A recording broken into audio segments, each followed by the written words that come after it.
Halo, kami dari kelompok 2 akan memberikan penjelasan mengenai metode pembelajaran kontekstual yang efektif untuk siswa sekolah dasar. Lalu, perkenalkan dengan saya, Fitrianingsi, dengan akhiran NIM 102. Saya Nurafika Yunita Elva dengan akhiran NIM 103. Saya Nadia Diunika dengan akhiran NIM 106. Kenalkan, nama saya Beliau Konita Febriana dengan akhiran NIM 107. Dengan saya Laila Tular Afika dengan akhiran NIM 118. Dan saya Nara Darin dengan akhiran NIM 128. Yang pertama yaitu pengertian pembelajaran kontekstual. Pembelajaran kontekstual merupakan suatu pembelajaran yang mengkaitkan kontekstual sehari-hari pada materi pembelajaran, sehingga siswa mampu memaknai pengetahuan atau keterampilan yang dipelajarinya, serta secara fleksibel dapat menerapkan pengetahuan atau keterampilan yang dimilikinya dari suatu permasalahan atau konteks ke permasalahan yang lainnya. Baik, yang selanjutnya ada konsep dasar pembelajaran kontekstual. Nah, untuk konsep dasar pembelajaran kontekstual sendiri dibagi menjadi 5. Yang pertama ada relating atau menghubungkan. Yang dimaksud dengan relating adalah bentuk belajar dalam kehidupan nyata. Nah, pelajaran yang digunakan dan dihubungkan dengan kegiatan anak sehari-hari untuk menyelesaikan masalah. Jadi hubungannya teori dengan dunia nyata seperti itu. Untuk yang kedua yaitu experiencing atau mengalami. Nah, pengalaman langsung dapat diperoleh melalui kegiatan eksplorasi, penemuan, inventory, investigasi, penelitian, dan sebagainya. Experiencing dipandang sebagai jantung pembelajaran kontekstual. Nah, yang ketiga ada applying atau menerapkan. Applying adalah menerapkan fakta, konsep, prinsip, dan prosedur yang dipelajari dalam kelas dengan guru, siswa, dan narasumber. Yang keempat ada cooperating atau bekerja sama. Cooperating adalah belajar dalam bentuk berbagai informasi dan pengalaman, saling merespon dan saling berkomunikasi, berhubungan dengan aspek sosial. Yang kelima ada transferring atau mentransfer.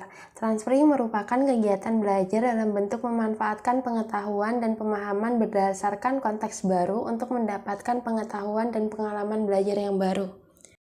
Karakteristik pembelajaran kontekstual. Yang pertama, melakukan hubungan yang bermakna, making meaning connection.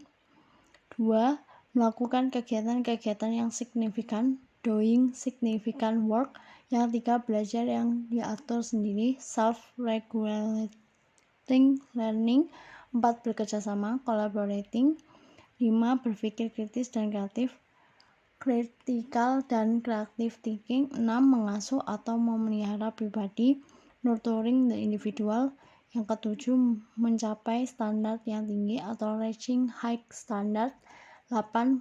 Menggunakan penelitian yang autentik, using authentic assessment.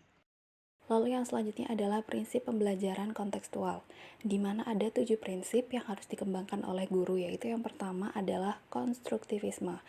Teori konstruktivisme adalah prinsip di mana peserta didik harus membangun sendiri pengetahuan di dalam benaknya dan guru dapat memberikan kemudahan untuk proses ini. Lalu yang kedua adalah menemukan. Inquiry ini merupakan proses pembelajaran didasarkan pada pencarian dan penemuan melalui proses berpikir yang sistematis.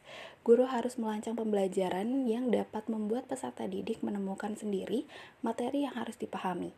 Yang ketiga adalah bertanya. Penerapan unsur bertanya dalam pembelajaran kontekstual harus difasilitasi oleh guru. Kebiasaan peserta didik untuk bertanya atau kemampuan guru dalam menggunakan pertanyaan yang baik akan mendorong pada peningkatan kualitas dan produktivitas pembelajaran. Lalu yang keempat adalah masyarakat belajar. Peserta didik menjadi anggota masyarakat belajar dalam arti membiasakan peserta didik untuk melakukan kerjasama dan memanfaatkan sumber belajar dari teman-teman belajarnya di dalam kelas maupun juga di luar kelas seperti keluarga dan masyarakat. Yang kelima adalah permodelan. Guru sebagai tenaga pengajar harus mampu menjadi model bagi peserta didiknya.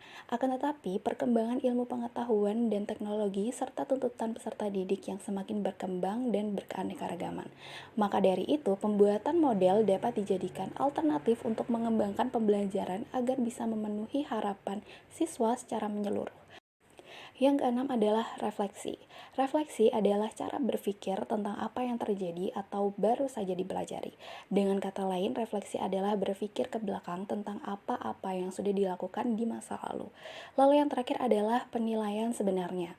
Guru dengan cermat akan mengetahui kemajuan, kemunduran, dan kesulitan peserta didik dalam belajar. Dengan itu, guru akan memiliki kemudahan melakukan upaya-upaya perbaikan dan penyempurnaan proses bimbingan belajar selanjutnya. Selanjutnya ada langkah-langkah pembelajaran kontekstual. Langkah-langkah pembelajaran dalam pendekatan kontekstual dapat diuraikan sebagai berikut. Yang pertama adalah kembangkan pemikiran anak bahwa belajar akan lebih bermakna dengan bekerja sendiri dan mengkonstruksi pengetahuan dan keterampilan barunya. Yang kedua, laksanakan sejauh mungkin kegiatan inquiry untuk semua topik. Yang ketiga, kembangkan sifat ingin tahu siswa dalam bertanya. Yang keempat, ciptakan masyarakat belajar dalam berkelompok-kelompok. Yang kelima yaitu hadirkan model sebagai contoh pembelajaran. Yang keenam, lakukan refleksi di akhir pertemuan. Dan yang terakhir adalah lakukan penilaian yang sebenarnya dengan cara berkesinambungan. Untuk selanjutnya ada kelebihan dan kekurangan pembelajaran kontekstual. Yang pertama ada kelebihan.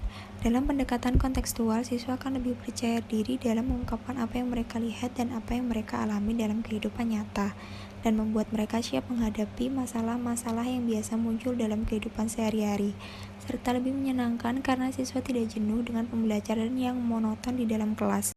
Lalu selanjutnya adalah kekurangan. Terdapat beberapa kekurangan dalam model pembelajaran kontekstual, salah satunya ialah waktu yang digunakan kurang efisien, karena membutuhkan waktu yang cukup untuk mengaitkan tema dengan materi. Dan bila diterapkan pada kelas kecil seperti siswa kelas 1 dan 2, guru akan mengalami kesulitan dalam menciptakan kelas yang kondusif. Dalam inovasi model pembelajaran kontekstual sendiri, yaitu ada dua model yang bisa dikenal. Yang pertama itu model pembelajaran demonstrasi atau demonstration. Dalam model pembelajaran demonstrasi ini adalah model mengajar dengan cara memperagakan barang, kejadian, aturan, dan urutan melakukan sesuatu kegiatan, baik secara langsung maupun melalui penggunaan media pengajaran yang relevan dengan pokok pembahasan atau materi yang sedang dibahas. Nah, yang kedua di sini ada model pembelajaran karya wisata atau field trip. Karya wisata di sini dalam artian metode mengajar mempunyai arti tersendiri, berbeda dengan karya wisata dalam artian umumnya. Nah, karya wisata di sini itu berarti kunjungan keluar kelas dalam rangka belajar. Karya wisata memanfaatkan lingkungan sebagai sumber pembelajaran yang dapat merangsang kreativitas siswa.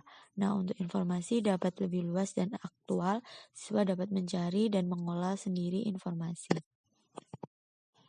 Adapun langkah-langkah dalam menerapkan model pembelajaran ini adalah setelah guru menyiapkan segala keperluan untuk karya wisata, selanjutnya guru memberikan informasi terkait kegiatan yang akan dilakukan. Setelah sampai di tempat tujuan, biasanya tempat yang dikunjungi untuk karya wisata adalah museum dan lain sebagainya, tergantung mata pelajaran dan materi yang disajikan. Dengan arahan dari guru, siswa-siswi diperintahkan untuk mengamati dan menganalisis apa yang mereka lihat. Pada karya wisata, siswa-siswi diminta melaporkan atau diminta laporannya baik lisan maupun tertulis mengenai apa yang telah mereka analisis pada waktu karya wisata. That's all. Thank you for watching.